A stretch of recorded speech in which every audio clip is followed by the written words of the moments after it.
శ్రోతలకు నమస్కారం. క్రికెట్ నగరం పాడ్కాస్ట్ స్వాగతం, సుస్వాగతం. సో సరిగ్గా సంవత్సరం క్రితం దాదాపు ఇదే టైంలో బ్యాస్బాల్ అనేది స్టార్ట్ అయింది. అసలు బ్యాస్బాల్ ఏంది వెరైటీగా ఈ న్యూజిలాండ్ రెయినింగ్ వరల్డ్ టెస్ట్ ఛాంపియన్షిప్స్ని 3-0 కొట్టారు.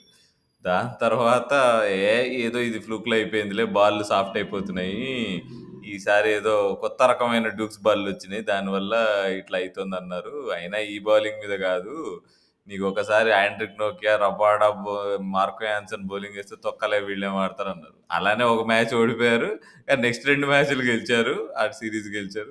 పాకిస్తాన్ పోయారు, తొక్కలే సబ్ కాంటినెంట్లో ఏం ఆడతారు బేస్బాల్ అన్నారు, అక్కడ కొట్టారు, అక్కడ 3 టెస్ట్ మ్యాచ్లు గెలిచారు. చివరికి యాషెస్ నెక్స్ట్ ఇయర్ ఇంగ్లాండ్లో చూసుకుందాము, అప్పుడు ఈ ఈ కొత్త లాస్ట్ ఇయర్ ఉన్నట్టు బాల్ సాఫ్ట్ అవ్వడం, ఈ ప్రాబ్లమ్స్ అన్నీ పోతాయి, ఈ బాల్ సాఫ్ట్ అవడం, బాల్ చేంజ్ అవడం అనే కాన్సెప్ట్ మళ్ళీ ఇక్కడ వెంటాడింది, కాంట్రవర్సీ. దాని గురించి మళ్ళీ మాట్లాడుకోవచ్చు. కానీ చివరికి ఏమైందంటే ఆస్ట్రేలియాని కూడా వాళ్ళు ఆల్దో స్కోర్ లైన్ చూస్తే 2-2 అని ఉంది, కానీ ఇంగ్లాండ్లో ఉన్న ప్రతి ఒక్క మానవుడు ఏమనుకుంటున్నాడంటే 3-2 అది ఏదో ఇక ఫార్మాలిటీకి 2-2గా చెప్పి యాషెస్ షేర్ చేసుకొని ప్యాట్ కమిన్స్ అన్న ఇట్లా ఏదో ఇక ఫార్మాలిటీకి యాషెస్ని జేబులో పెట్టుకొని ఆస్ట్రేలియా పోయారు అంతే. So bazball is here to stay అనే విషయం అందరికీ అర్థమైపోయింది.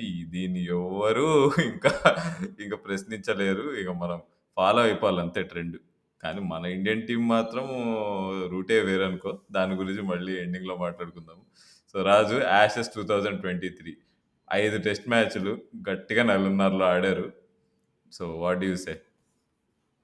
బహుశా ఇది 2005 యాషెస్ ఎలా అయితే యాషెస్ హిస్టరీలోనే one of the special tournament లాగా ఉండిపోద్దో నాకు తెలిసి, ఇది కూడా నాకు తెలిసి మేబీ మనం కొన్ని ప్యారలల్స్ డ్రా చేయొచ్చు. బట్ స్టిల్ 2005 ఎలా అయితే ఒక రకమైనటువంటి ఒక న్యూ ఆరాని క్రియేట్ చేసిందో యాషెస్‌కి పర్టిక్యులర్‌గా, ఐ థింక్ 2023 కూడా అలాంటిదే క్రియేట్ చేసిందని చెప్పుకోవచ్చు.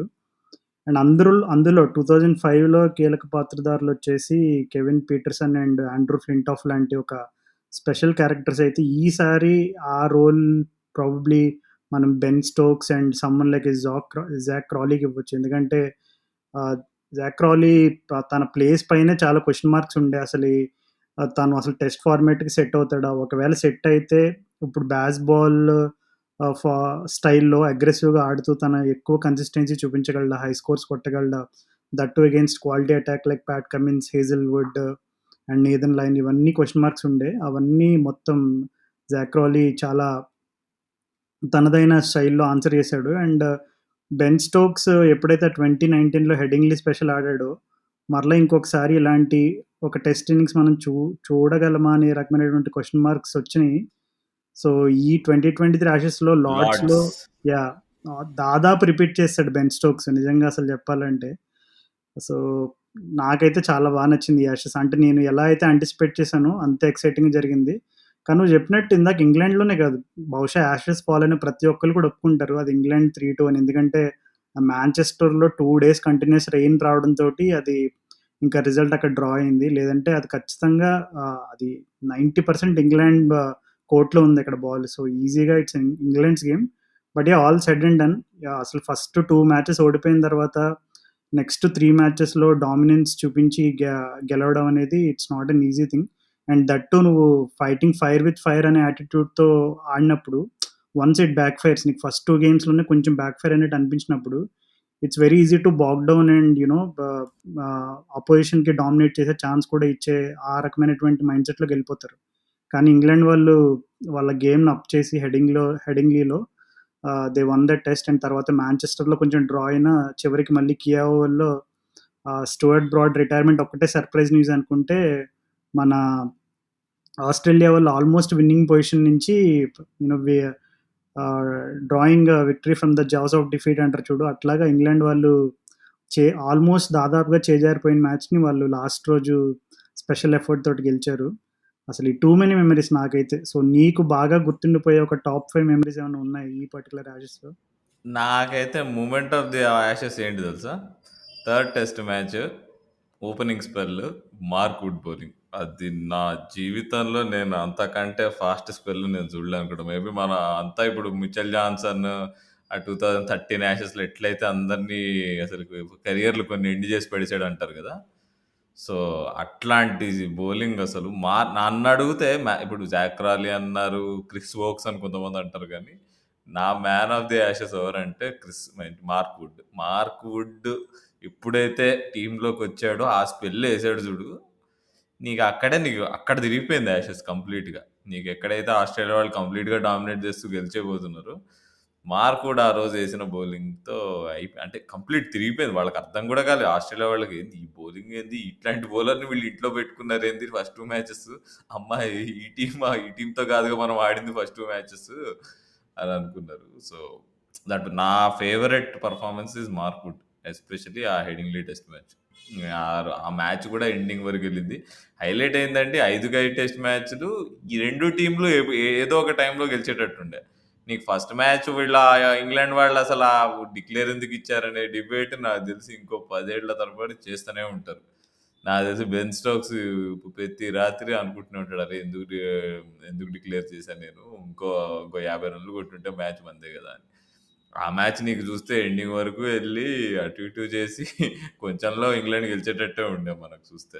Pat Cummins, Nathan Lyon. Nathan Lyon partnership లేకపోతే ఏముంది అయిపోయింది. ఒక వికెట్ పడినా అక్కడ లయన్ గాని, కమిన్స్ గాని పడినా నాకు తెలిసి ఈజీగా వాళ్ళు కొట్టేసేవాళ్ళు ఇంకా. అక్కడికి నీథన్ లయన్ ఒక ఛాన్స్ ఇచ్చాడు బెన్ స్టోక్స్‌కి. అంటే కొంచెం టఫ్ క్యాచ్. అది హ్మ్. డ్రాప్ చేశాడు. సో, నువ్వు చెప్పినట్టుగానే it could be anybody's game. But yeah! అంటే కొంచెం ఇంగ్లాండ్ ఫేవర్‌లో ఉన్నప్పుడు కమిన్స్ పార్ట్నర్‌షిప్ విత్ లయన్స్ అనేది కొంచెం టర్న్ చేశారు అక్కడ ఆస్ట్రేలియా సైడ్. బట్ ఏమో ఆల్ సైడ్ నన్ను ఇప్పుడు ఇంగ్లాండ్ 3-2 అనేది అందరూ అనుకుంటున్నా గానీ నన్నడిగితే 2-2 ఈస్ ఎ ఫెయిర్ రిజల్ట్ అంటాను నేను. అంటే ఇప్పుడు 2 టీమ్‌లను కంపేర్ చేస్తే యాహ్! ఇద్దరు అట్లానే ఏమి పర్ఫెక్ట్ క్రికెట్ ఏమి ఆడలేదు. నువ్వు 2005 యాషెస్‌తో కంపేర్ చేస్తున్నావు కదా! 2005 యాషెస్‌లో superb cricket on both sides. 2 సైడ్స్‌లో నీకు ఆల్మోస్ట్ ఫ్లాలెస్ క్రికెట్. ఓన్లీ ఆస్ట్రేలియాకి ఫాస్ట్ బౌలర్స్ సరిగ్గా బౌలింగ్ వేయలేదు. ఎప్పుడైతే గెల్ మెగ్రాత్ బాల్ మీద కాలు పెట్టాడో ఓల్డ్ ట్రాఫర్డ్‌లో, మాంచెస్టర్‌లో. అక్కడి నుంచి తేడా అయింది. ఆ ఒక్క డిపార్ట్‌మెంట్‌లో సరిగ్గా వేయలే గాని బౌలింగ్ ఆస్ట్రేలియా వాళ్ళు. నీకు Shane Warne great performance. Ricky Ponting ఆ సీరీస్‌లో ఒక ఇన్నింగ్స్ ఆడతాడు. నాకు తెలిసి అది మాంచెస్టర్ టెస్ట్ మ్యాచేనా లేకపోతే తర్వాతదా? నీకు ఒక మ్యాచ్ సేవింగ్ ఇన్నింగ్స్ ఆడతాడు. సో, యాషెస్ 2005లో నీకు బోత్ సైడ్స్ టాప్ పెర్ఫార్మన్సెస్ ఉండే నీకు. కానీ నీకు ఈ ఈ యాషెస్‌లో ఏంటంటే best performances on both sides కంటే కూడా నీకు ఏదంటే నీకు మిస్టేక్స్ ఆన్ బోత్ సైడ్స్ ఉన్నాయి బాగా. అండ్ ఆస్ట్రేలియా వాళ్ళు మార్జినల్లీ కొంచెం త్రూ అవే ద ఇనిషియేటివ్ అని నేను అనుకుంటున్నా మరి. నేథన్ లయన్ ఒక్కసారి టీమ్‌లోకి చెడిపోతే వాళ్ళు అంటే ఎంత పెద్ద బొక్కపడిందో అనేది మనం చూస్తే. బట్ అయినా నాకు తెలిసి పెద్ద మిస్ ఒకటి ప్యాట్ కమిన్స్. ప్యాట్ కమిన్స్ అసలు ఏమాత్రం సరిగ్గా బౌలింగ్ వేయలేదు. మేబీ క్యాప్టెన్సీ కూడా బాగా ఎఫెక్ట్ అయితుంది. తన బౌలింగ్ ఎఫెక్ట్ అయితుంది. ఆయన బౌలింగ్ సరిగ్గా వేయకపోతే క్యాప్టెన్సీ కూడా సరిగ్గా చేస్తున్నట్టు అనిపించట్లేదు. మధ్యలో స్మిత్ కూడా బాగా ఇన్వాల్వ్ అవుతున్నట్టు అనిపించింది. మొత్తానికి ఆస్ట్రేలియా వాళ్ళు they had the team to beat. ఇప్పుడు స్కాట్ బోలన్ ఎంత మంచి బౌలింగ్ వేస్తున్నాడు. స్టార్క్ నీకు ఇంత అటాకింగ్ గా బౌలింగ్ వేస్తాడు. ప్యాట్ కమిన్స్ ఎప్పుడు వేస్తున్న దానిలో ఒక 70% వేసినా కానీ వాళ్ళు ఈజీ గెలిచేసేవాళ్ళు. కానీ వాళ్ళు ఎప్పుడైతే ప్యాట్ కమిన్స్ ద బౌలర్‌ని మిస్ అవ్వడం స్టార్ట్ చేసిందో ఆస్ట్రేలియా, తనని డ్రాప్ కూడా చేయలేము కదా! అదే కదా! ఇప్పుడు తనని డ్రాప్ చేసి ఇప్పుడు మైకెల్ నీసర్‌నో ఎవరినో తీసుకొచ్చినా బెటర్‌గానే ఉండేదేమో. కానీ you can't drop the captain కదా! సో, అది వాళ్ళట్లా నీకు బౌలర్‌ని కెప్టెన్ చేయడం ఎందుకు? ఏం గాదు. మనం ఇంకా వచ్చేసాము. 21వ శతాబ్దంలో ఉన్నాం మనము. ఇంకేంటి బౌలర్స్ ఇంక కెప్టెన్స్ చేద్దాం ఎవడన్నాడు అది ఇది అన్నారు గానీ, సో, అది అచ్చొచ్చినట్టుగా అనిపించిందసలు. సో, నన్నడిగితే 2-2 ఈస్ స్టిల్ ఫెయిర్. అంటే ఈ 2 టీములు వాళ్ళని ఒకళ్ళనొకళ్ళు డామినేట్ చేసుకున్నారు అనేది అయితే ఏం లేదు. బట్ థింగ్ ఏంటంటే లాస్ట్ 3 టెస్ట్ మ్యాచెస్‌లో ఇంగ్లాండ్ ఎక్కువ డామినేట్ చేసింది. మాంచెస్టర్ టెస్ట్ మ్యాచ్ 99% ఇంగ్లాండ్ గెలిచేది. బట్ ఇప్పుడు మనం ఎట్లా మాట్లాడొచ్చు అంటే, ఇప్పుడు మాంచెస్టర్ టెస్ట్ మ్యాచ్ ఇప్పుడు ఇంగ్లాండ్ గెలిచినా, ఆ నెక్స్ట్ టెస్ట్ మ్యాచ్ ఇప్పుడు నీకు ఫిఫ్త్ టెస్ట్ మ్యాచ్ ఆస్ట్రేలియా వాళ్ళు వేరేలాగా ఆడేవాళ్ళేమో. టీమ్ కాంపోజిషన్ మారేదేమో. మేబీ వాళ్ళు ఆ మ్యాచ్ గెలిచి నీకు 3-2 వాళ్ళు గెలిచేవాళ్ళేమో యాషెస్.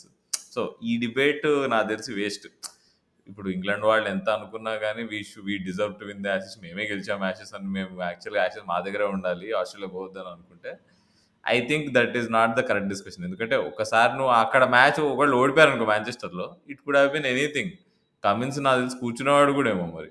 యాహ్! ఫెయిర్ రిఫ్లెక్షన్ అని ఎందుకు అనడానికి ఇంకొక ప్రూఫ్ ఏంటంటే, ఇక్కడ మనం జూసుకుంటే రిజల్ట్స్ వచ్చిన 4 టెస్ట్ మ్యాచెస్‌లో ఫస్ట్ టెస్ట్ మ్యాచ్ వచ్చేసి Australia won by 2 wickets. And second test మ్యాచ్‌లో they won by 43 runs. And అలాగే థర్డ్ టెస్ట్‌లో England won by 3 wickets. And final టెస్ట్‌లో England won by 14 runs. So, ఇవన్నీ చూసుకుంటే మనకి ఆ స్కోర్ లైన్‌లో కూడా క్లియర్‌గా అర్థమైపోతుంది. అన్నీ కూడా close margins, well closely fought అని జెప్పి.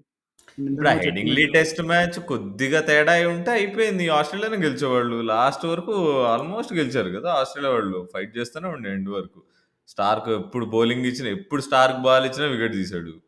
సో నీకు హెడింగ్లీ టెస్ట్ మ్యాచ్ ఆల్మోస్ట్ నీకు 7 డౌన్ కానీ ఇంకో చిటుకుమని ఇట్లా పడిపోయాడు వికెట్లు నాకు తెలుసు. బోక్స్ పాపం నిలబడి తీసుకెళ్ళాడు కానీ చాలా డైసీగా ఉండే కదా నీకు ఆ టెస్ట్ మ్యాచ్. ఇంకా నన్ను అడిగితే ఆస్ట్రేలియా వాళ్ళు ఆ లీడ్స్ టెస్ట్ మ్యాచ్ ఇసిరేశారు. నీకు ఆస్ట్రేలియా సెకండ్ ఇన్నింగ్స్ బ్యాటింగ్లో 2 డిస్మిసల్స్ అందరూ మర్చిపోతారేమో. అసలు స్మిత్, లబుషేన్ అసలు వాళ్ళు అసలు ప్రీమియర్ బ్యాట్స్మెన్. ఆస్ట్రేలియన్ ఫ్యాన్స్ నాకు తెలిసి బూతులు తిట్టినా తప్పులేదు. నీకు మోయిన్ అలీ అసలు first of all Moeen Ali retired cricketer. Moeen అలీని కంబ్యాక్ చేపించి మోయిన్ అలీకి గిఫ్ట్లు ఇచ్చి వికెట్లు అసలు అవతల అక్కడ మార్క్ వుడ్ అంత అద్భుతంగా బౌలింగ్ వేస్తుంటే నువ్వు అసలు ఈజీ బౌలర్ని మంచిగా ఆడుకోకుండా వికెట్లు గిఫ్ట్ ఇచ్చేసి ఎటు తర్వాత ఇక ఫిఫ్త్ టెస్ట్ మ్యాచ్లో అయితే సగం కాలం మీద బౌలింగ్ వేస్తున్న వాడికి కూడా వికెట్లు ఇచ్చారు ఆస్ట్రేలియా వాళ్ళు. ఇంకేమనాలి. అంటే దిస్ ఇస్ ఆన్ ఆస్ట్రేలియా ఈ విషయం. నువ్వు చెప్పినట్టుగానే బోత్ టీమ్స్‌లో ఔట్‌స్టాండింగ్ పెర్ఫార్మన్సెస్ కంటే ఎక్కువ we can pick out phases of the game where they threw it away. ఇప్పుడు ఇంగ్లాండ్ కూడా అట్లాంటి సిట్యుయేషన్‌లో both test matches first 2 test మ్యాచెస్‌లో కూడా ఇంగ్లాండ్ ఆ పొజిషన్‌లో ఉండే కొంచెం డామినేట్ చేయగలిగే పొజిషన్‌లో. But they threw it away. Same goes with Australia. వాళ్ళు చేజార్చుకున్న మ్యాచ్‌ల్లో వాళ్ళు కూడా ఆ పొజిషన్‌లో ఉన్నారు. Even the last test match last day వరకు కూడా. సో, ఒక విధంగా చూస్తే ఇప్పుడు ఎవరైనా ఒకళ్ళు కంప్లీట్‌గా ఈ యాషెస్‌ని డామినేట్ చేశారా అంటే, మనం పిన్ పాయింటెడ్‌గా ఒకళ్ళ పేరు చెప్పలేకపోతున్నాం. But different people stood up at different times. Even ఇప్పుడు ఆస్ట్రేలియాలో చూసుకుంటే దేర్ వర్ ఇప్పుడు ఒక రకంగా ప్రాబబ్లీ డేవిడ్ వార్నర్ అండ్ లబుషేన్‌కి వాళ్ళు సెట్ చేసిన స్టాండర్డ్స్‌కి డిసప్పాయింట్ చేశారని చెప్పుకోవచ్చు. బట్ మిగిలిన వాళ్ళందరూ ఒకింత న్యాయం చేశారని చెప్పుకోవచ్చు. బ్యాటింగ్ డిపార్ట్‌మెంట్‌లో ఆస్ట్రేలియా. అండ్ ఇంగ్లాండ్‌లో అదే కూడా మనం స్మిత్ చూసుకుంటే అయితే సూపర్ ఆడుతున్నాడు. స్మిత్ సూపర్ ఆడుతూ కూడా హీ త్రూ వికెట్స్ అవే. అది కదా that is the most disappointing thing. Even Labuschagne కూడా నీకు మంచి టచ్‌లో ఉంటూ సెటిల్ అయ్యి నీకు వికెట్లు పడేయడం ఏంది దట్ ఈస్ పువర్ కదా. అట్లా I was rooting for Australia. నాకు యాహ్! ఈ బ్యాస్ బాల్ అనేది ఇంకొకటేంటంటే, ఇప్పుడు మనం మెయిన్‌గా మాట్లాడుకోవాల్సిన విషయం ఏంటంటే, ఈ 5 టెస్ట్ మ్యాచెస్‌లో ఈవెన్ ఆ పాయింట్ ఆఫ్ డిస్కషన్ కూడా వచ్చింది. ఏంటంటే, మామూలుగా యావరేజ్ స్వింగ్ పర్సెంటేజ్ ఎంతుంటదో ఇంగ్లాండ్‌లో ప్రతి సీజన్‌లో ఈ సంవత్సరం I think it is the lowest. ఎందుకంటే, it was very clear that bazball అనే థియరీ వీళ్ళు ఎస్పెషల్లీ యాషెస్‌లో అదే స్టైల్‌లో ఆడతారు అనే ఒక వాళ్ళు నిర్ధారణ చేసుకున్నప్పుడు ఖచ్చితంగా they wanted slightly pitches to be slightly batter friendly rather than నార్మల్‌గా యూజువల్‌గా ఇంగ్లాండ్‌లో మనం ఎప్పుడు రెగ్యులర్‌గా చూసే ట్రాక్స్ ఎప్పుడు కూడా కొంచెం గ్రీనిష్ టింజ్ ఉండి అండ్ స్వింగ్ బౌలర్స్‌కి బాగా సహకరించే రకమైనటువంటి పిచెస్ చూస్తా ఉంటాం. కానీ ఈసారి కొంచెం భిన్నంగా ఉంది. అంటే అన్ని బౌలర్స్‌కి సహకరించింది. బట్ పర్టిక్యులర్‌గా స్వింగ్ అండ్ సీమ్ బౌలర్స్‌కి మాత్రం కొంచెం అంటే ఇప్పుడు మనం జేమ్స్ ఆండర్సన్‌నే ఓపెన్‌గా చెప్పాడు. ఇలాంటి పిచెస్ మీద అంటే ఇంకా ఆడడం చాలా కష్టం అనే రకమైనటువంటి స్టేట్మెంట్స్ కూడా ఇచ్చాడు. 1 ఆర్ 2 స్టేట్మెంట్స్. అండ్ ఓవరాల్‌గా చూసుకుంటే ఎప్పుడైతే ఇంగ్లాండ్‌కి ఆ పేస్ ఫ్యాక్టర్ అనేది యాడ్ అయిందో, నువ్వు మెన్షన్ చేసినట్టు మార్క్‌వుడ్ ఫ్యాక్టర్ అనేది యాడ్ అయిందో, అప్పటినుంచి కూడా they look like a different team. ఎందుకంటే నీకు ఇంగ్లాండ్‌లో ఫస్ట్ 2 టెస్ట్ మ్యాచెస్‌లో they could compete with the bat. But bowling డిపార్ట్‌మెంట్‌కొచ్చేసరికి కొంచెం ఎక్కడో షార్ట్ కమింగ్స్ ఉన్నట్టు కనబడుతున్నాయి. ఎందుకంటే పర్టిక్యులర్‌గా James Anderson and Stuart Broad they were towards the end of their career. So, డెఫినైట్‌లీ వాళ్ళ దగ్గర నుండి అంత హై పేస్ అనేది ఎక్స్‌పెక్ట్ చేయలేము. అండ్ ఆలీ రాబిన్సన్ కూడా కొంచెం 130స్‌లో ఎక్కువ అవును కదా. వేసే బౌలర్. ఫస్ట్ 2 మ్యాచ్‌లు ఆలీ రాబిన్సన్ ఆడాడు. అసలు మర్చి కూడా పోయాం అసలు. ఆలీ రాబిన్సన్ ఆడాడని. అసలు అసలు అదే గదా! అంటే యాక్చువల్లీ సెకండ్ టెస్ట్ ఆడడానికి మార్క్‌వుడ్ కొంచెం రెడీగానే ఉన్నాడంట. కానీ స్టోక్స్ అడిగాడంట. డిస్కషన్ జరిగిందంట. అంటే 1 ఆర్ 2 టెస్ట్ మ్యాచెస్ ఆడి మళ్ళీ సైడ్ లైన్ అయిపోవడం కావాలా మనకి? లేదు ఒక 3 టెస్ట్ మ్యాచెస్ ఫుల్‌గా ఫిట్‌గా మనకి మార్క్‌వుడ్ కావాలని డిస్కషన్ వచ్చినప్పుడు అది కనిపించింది. Mark Wood fifth yeah! Test match ఆడలేకపోయాడు. అంత మంచిగా అవును. వేయలేదు బౌలింగ్ అదే గమనిస్తే మనం they second decided innings. Okay. మనం let's save the best for the last అనే ఒక ఉద్దేశంతోటి వాళ్ళు మార్క్‌వుడ్‌ని రిస్క్ చేయలేదు. Actually second test match Lord's జరిగిన టెస్ట్ మ్యాచ్ అది పిక్చర్ పర్ఫెక్ట్ ప్లేస్ ఫర్ మార్క్‌వుడ్. ఎందుకు చెప్తానంటే అసలు ఈ బాల్ ట్రాకింగ్ ఇదంతా ఎప్పుడైతే యూజ్‌లోకొచ్చిందో, అంటే ఈ టెక్నాలజీ అనేది ఎప్పుడైతే క్రికెట్‌కి యూజ్ చేస్తున్నారో, అప్పటినుంచి ఇప్పటి వరకు కూడా సెకండ్ టెస్ట్ మ్యాచ్ లార్డ్స్‌లో ఎన్ని బౌన్సర్స్ అయితే ఎసారో, ఇప్పటివరకు ఏ టెస్ట్ మ్యాచ్‌లో కూడా అన్ని బౌన్సర్స్ ఎయలేదని ఆ టెస్ట్ మ్యాచ్‌లో కామెంటరీ చేస్తున్న కామెంటేటర్స్ కూడా ఒప్పుకున్నారనమాట. అంటే అసలు ఆ టెస్ట్ మ్యాచ్ నేను కవర్ చేశాను. నిజంగా ఒక రకంగా టార్చర్ అనిపించింది. ఎందుకంటే ఆల్‌మోస్ట్ ప్రతి బాల్ నీకు స్క్రిప్ట్ ముందే తెలుసనుకో. అసలు ఎట్లా చూస్తావు నువ్వు క్రికెట్ మ్యాచ్‌ని? అంటే ప్రతి బాల్ నీకు తెలుసు. వాడు యాహ్! వేసేదే బౌన్సర్. యాహ్! ఇంకా అసలు బౌన్సర్ తప్ప అంటే ఏమేయడు. అవ్ ఈ సీరీస్‌లో ఎంతయినాయంటే నేను అసలు మర్చిపోయిపోయా. ఆ షార్ట్ బాల్ బరాజ్ ఒకటైంది కదా! అవును. అది చూస్తున్నప్పుడు ఎంత మజా వస్తుండేనో. అంటే లార్డ్స్‌లో ఏందిరా అయితే డేయ్ ఇంక ఎప్పుడు బోర్ ఆపుతారు? కొట్టిచ్చేసారింక. ఈవెన్ మార్క్‌వెల్‌కి ఎప్పుడు కూడా బోర్ ఆపుతార్రా? కొట్టేసింది. ఎప్పుడు ఆపుతార్రా నాయనా మీరు? ఎప్పుడు ఆపుతార్రా? అంటే మేము ఆపం. మేము ఇట్లానే ఏస్తాం అని చెప్పి కమిన్స్. కానీ ఆస్ట్రేలియా వాళ్ళకి అక్కడ క్రెడిట్ ఇవ్వాలి. వాళ్ళసలు ఏస్తూనే ఉన్నారు. యాక్యురేట్‌గా ఏసారు. అండ్ అవును. చివరికి వాళ్ళు సక్సెస్ గూడా అయ్యారు. స్టోక్స్ కొడుతున్నా గాని వాళ్ళసలు ఏమి వెనకాడకుండా అదే టాక్టిక్ వాడి అదే. స్టోక్స్‌ని ఔట్ మరి చేశారు ఆ రోజు. నేథన్ లైన్ ఒంటి కాలుతో బ్యాటింగ్ రావడం మర్చిపోయాం మరి అదే టెస్ట్ అమ్మో! మ్యాచ్‌లో. థట్ వాస్ వండర్‌ఫుల్ అసలొచ్చి ఎంత ఇంపార్టెంట్ రన్స్ అవి. ఇప్పుడు మనం మ్యాచ్ చూసిన తర్వాత. And hmm. నాకు తెలిసి సెకండ్ మ్యాచ్ ఆస్ట్రేలియా గెలవడం was a very big thing. ఎందుకంటే నీకు ఒక బౌలర్ డౌన్ ఉన్నారు. అవును. అండ్ వాళ్ళు నీకు స్టోక్స్ అట్లా కొడుతున్నాడు. నీకు you did not have spinner to take pace off. అయినా వాళ్ళు మేనేజ్ చేసి మ్యాచ్ గెలవడం అనేది చాలా పెద్ద అచీవ్‌మెంట్. అంత మంచి టీము నీకు ఒక్కసారి నీకు లైన్ పోయిన తర్వాత ఒక్కసారి నీ కమిన్స్ ఫార్మ్ నీకు బౌలింగ్ రిథమ్ డిస్టర్బ్ అయితే మొత్తం అల్లా యాక్చువల్లీ కల్లోలం అయిపోతుంది. వాళ్ళు డిస్టర్బ్ అయిపోయారు. ఎప్పుడైతే స్టోక్స్ అటాక్ చేయడం స్టార్ట్ చేశారో, కొంచెం హ్మ్. కమిన్స్ వీళ్ళంతా క్లూలెస్ అయిపోయి ఇంకా రౌండ్ ద వికెట్ రావడం, ఓవర్ ద వికెట్, అంటే ఒక ప్లాన్ లేకుండా వేస్తున్నట్టు కనపడింది. రిక్కీ పాంటింగ్ ఏమో లిటరల్‌గా ఏడ్చేస్తున్నాడు కామెంటరీలో. "అరేయ్! సింపుల్ రా, కొంచెం వైడ్ లైన్ దగ్గర ఎయండి. కొడితే కొట్టనివ్వండి. Let him hit to the biggest part of the ground. కానీ యాహ్! స్లాట్‌లో ఎయొద్దని" ఇంకా లిటరల్‌గా తనింకా నాకు తెలిసి ఆ కామెంటరీ ఆ సీట్‌లో తనకేదన్నా ఒక సీట్ బెల్ట్ లాంటిది ఉండుంటే అది తీసేసుంటే అద్దంలోంచి దూకేసేవాడేమో గ్రౌండ్‌లోకి. అంటే అంత ఎక్సైట్ అయ్యాడు ఎక్కిపోవడానికి. ఎందుకంటే ఆస్ట్రేలియా జస్ట్ లుక్ క్లూలెస్. ఎందుకంటే నీకు ఆల్‌మోస్ట్ కనబడిపోతుంది. అరే! హెడింగ్‌లీ రిపీట్ అయిపోతుంది ఇక్కడ ఆస్ట్రేలియాకి యాహ్! ఇగ అనే మేము ఆ ఫీలింగ్ ఆపలేము వచ్చింది అన్నట్టుండే. అందరిలో. ఆ! అదే కదా! అందరిలో ఆ ఫీలింగ్ వచ్చింది. అప్పుడు సడెన్‌గా డ్రింక్స్ బ్రేక్ ఒకటొచ్చింది. ఆ డ్రింక్స్ బ్రేక్ టైమ్‌లో మరి ఎవరైనా మెసేజ్ పంపించారో, లేదంటే ప్యాట్ కమిన్స్‌కే కొంచెం అరే! కొంచెం మనం ఒక ప్లాన్‌తో వేయాలని అనుకున్నారో, మొత్తం మీద David Warner, Labuschagne Smith, Cummins వీళ్ళంతా కలిసి మీటింగ్ ఏసారనమాట. వేసి కొంచెం డిసైడ్ అయినట్టున్నారు. అరే! సరే ఇంక వాడు ఎలాగో కొడుతున్నాడు, ఊపుతున్నాడు. మనం ఏం చేద్దామంటే వీలైనంత వరకు వైల్డ్ లైన్‌లో ఏద్దాం. ఓకే. వాడు ఫెచ్ చేసి మిడ్ వికెట్‌గా లాంగ్ ఆన్ టార్గెట్ చేసి 6 కొడితే ఓకే. Let it be. కానీ మనం మాత్రం పర్సిస్టెంట్‌గా వైడ్ లైన్ ఏద్దామని ఫిక్స్ అయ్యారు.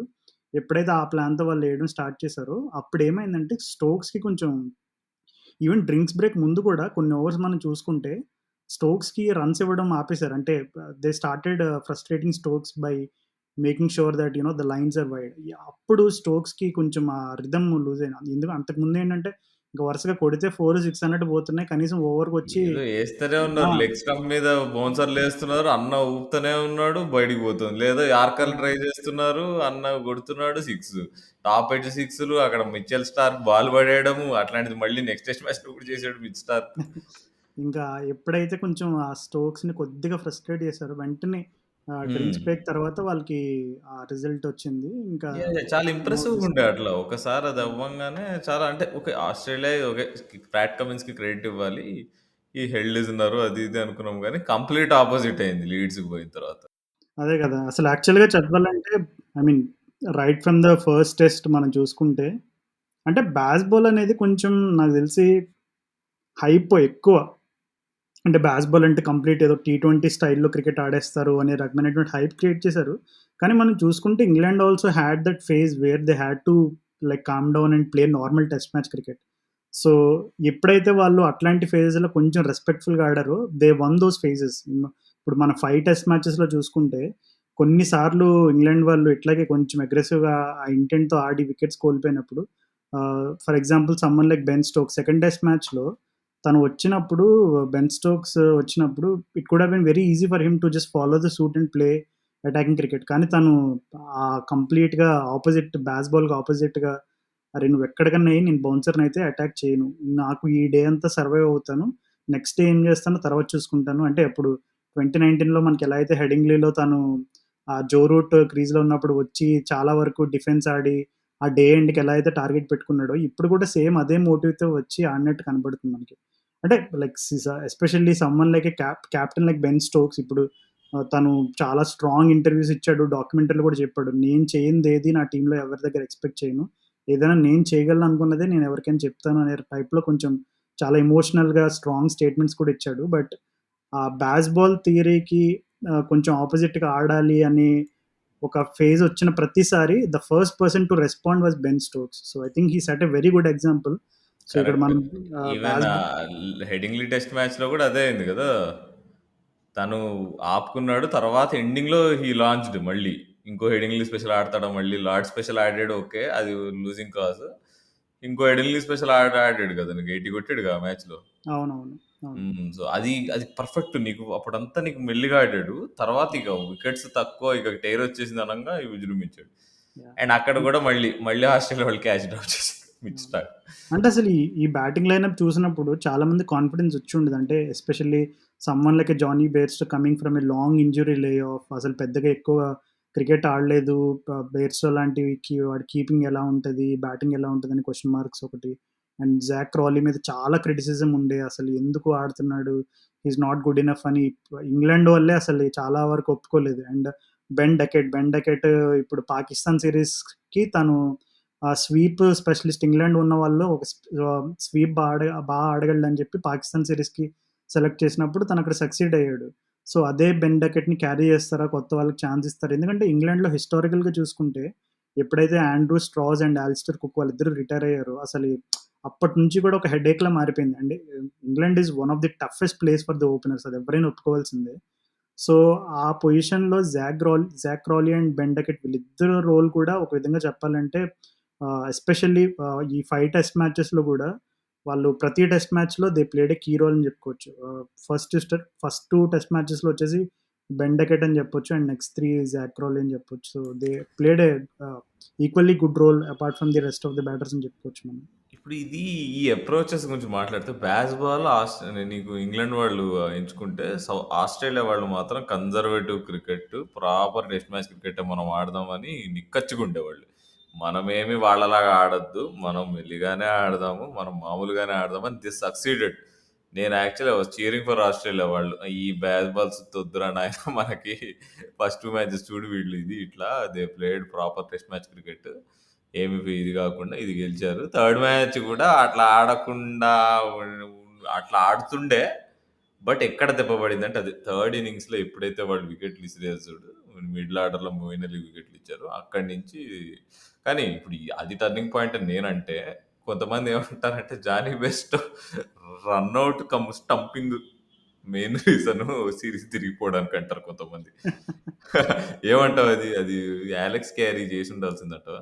ఆ అలెక్స్ మూమెంట్ క్యారీ నిజంగా ఆ స్టంపింగ్ చేసిన తర్వాత బ్యాటింగ్ అధ్వానంగా ఆడాడు సీరీస్‌లో నాకు తెలిసి. అసలు అవును. అలెక్స్ క్యారీని డ్రాప్ చేయాలి ఆస్ట్రేలియా వాళ్ళు. Poor batting.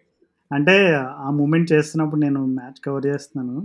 అంటే నాకు వెంటనే అర్థమైపోయింది. అంటే ఆస్ట్రేలియా వాళ్ళు అపీల్ చేయడం వితిన్ ఫ్రాక్షన్ ఆఫ్ సెకండ్స్ వాళ్ళు సెలబ్రేట్ కూడా చేసుకుంటున్నారు. ఎందుకంటే వాళ్ళకి తెలుసు Bairstow was not in the crease. ఇంకా థర్డ్ అంపైర్‌కి తీసుకెళ్ళి కొంచెం అదే క్రీజ్‌లో ఉన్నాడా లేదా చూసే ఈ ఫార్మాలిటీ అంతా జరిగే లోపే Australia knew that Bairstow wasn't in the crease and they started celebrating almost immediately. So, వాళ్ళ థియరీ ఏంటంటే మేము ఆల్రెడీ బేర్‌స్టోకి ఒక 2, 3 సార్లు వార్నింగ్ ఇచ్చాము. ఇచ్చిన తర్వాతే అది చేశాము అని అంటున్నారు. అంటే ఆ రోజు ఇదే సేమ్ ఎప్పుడు మనం దీర్ఘకాలంగా చర్చించుకునే ఈ స్పిరిట్ ఆఫ్ క్రికెట్ అనే డిబేట్ రానే వచ్చింది ఆ రోజు. అంటే ఇన్ ఎ వే ఇప్పుడు అంతకుముందు ఈ మన్కాడింగ్ లాంటి డిస్మిసల్స్ ఇప్పుడు మన్కాడింగ్ కూడా కాదు దాన్ని రన్‌ఔట్‌గా మార్చేశారు.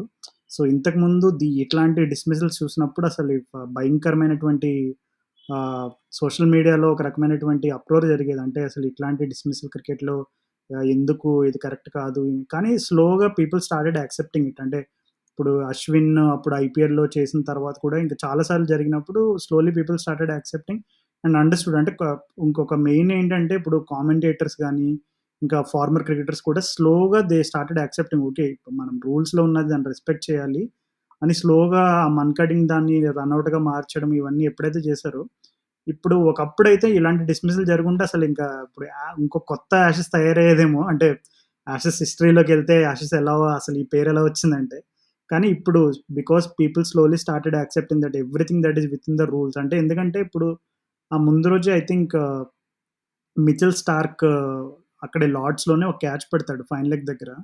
సో, ఏమవుతదంటే క్యాచ్ పట్టుకొని స్లైడ్ చేస్తాడు. స్లైడ్ చేసిన తర్వాత లాస్ట్ సెకండ్ అంటే తను పైకి లేచే ముందు ఆ బాల్ అదే ఆ చెయ్యి సపోర్ట్ తీసుకునే క్రమంలో బాల్ నేలకి touch చేస్తాడనమాట.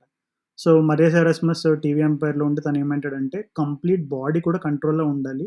That is what is there in the rule book. So, this is not out అని చెప్పినప్పుడు అసలు ఈ గ్లెన్ మెగ్రా అయితే బీబీసీ రేడియోలో భయంకరంగా అరిచాడు. అసలు ఇది నాట్ ఔట్ అంటే క్రికెట్‌లో ఏది కూడా నాట్ ఔట్ కాదు. నేను ఒప్పుకుంటా. అసలు అది అది ఆటో అది ఔట్. ఆ క్యాచ్ కరెక్టే అది. He was in yeah! Control. He yeah! Was అది. ఇన్ సో, కంట్రోల్ అది అని అది నేను నమ్ముతా. కంప్లీట్‌లీ అసలు చూసిన వాళ్ళు ఎవరైనా చెప్పొచ్చు. నాకు అది కంప్లీట్‌గా ఔట్ అనిపించింది. But still TV umpire he ruled it in the favour hmm. Of England.